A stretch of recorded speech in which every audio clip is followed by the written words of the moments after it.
Comment est-ce qu'on déguste le vin? La première chose que l'on fait, déjà, à la façon on regarde et on admire le vin.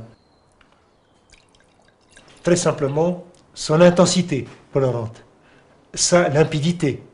On voit s'il y a des défauts, s'il est vraiment complètement limpide ou s'il est à 100% limpide ou pas. Il n'est pas à 100%. Il y a ici, je dirais, un tout petit peu de... On sent, peut-être pas, ça peut venir du dépôt, ça veut dire que son tanin est encore là parce qu'il n'a pas été forcément filtré.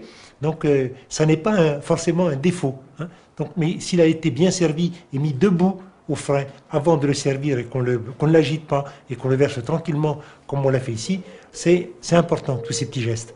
Ne pas bousculer le vin, mais le verser doucement. Donc son intensité, sa limpidité, sa brillance, donc ça c'est des éléments visuels. Déjà, sans agiter le verre, pour avoir l'expression, première expression du vin. Comme ça, naturellement. Vous en avez qui sont réservés, qui se gardent. On dit, le vin est sur ses gardes, il est en réserve. Il ne se livre pas. Et puis d'autres, eh bien, ils sont généreux. C'est un peu comme un tempérament d'une personne que vous croisez. La deuxième partie, quand je l'agite, bien, s'il est un peu réservé, je l'oblige un peu à se livrer. Et si il se livre déjà lui-même, bon, ben, j'ai encore plus d'expression. Senti naturellement, je sens le fruit rouge, je dirais cerise, je dirais cassis, c'est typique de Bourgogne, c'est framboisé bien sûr.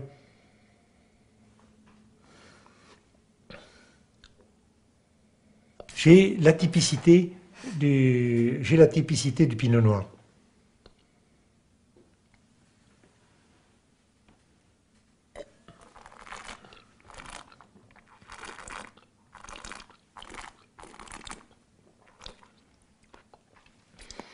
Je le prends dans la bouche, j'aspire légèrement de l'air en même temps, je le garde en bouche, vous l'avez entendu, c'est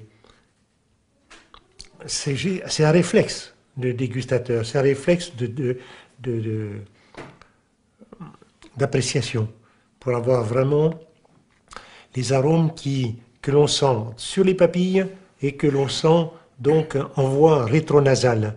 En agitant, enfin on dit grumer le vin, donc on aspire de l'air en même temps et ça permet aux arômes de remonter aux fosses nasales et d'avoir la confirmation de ce que j'ai trouvé ici au nez, je le retrouve en bouche, d'une façon encore plus intense.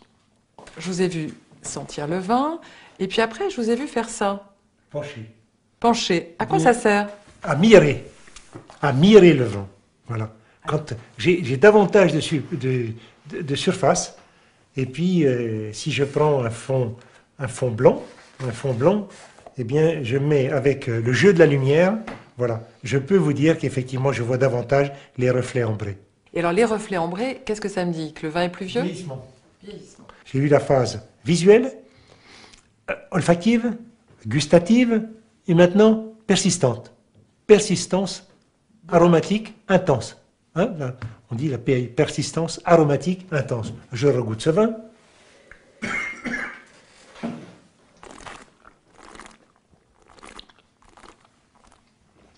Toujours cette sensation agréable, sensation de tanins qui sont encore, bon, vous m'avez donné l'année, effectivement, qui a une certaine côté un peu, je vais dire un petit peu d'une certaine rusticité. C'est vrai que ça n'est pas une grande plénitude, c'est juste, c'est un bon vin, mais c'est vrai que ça n'a pas l'amplitude d'un très grand vin.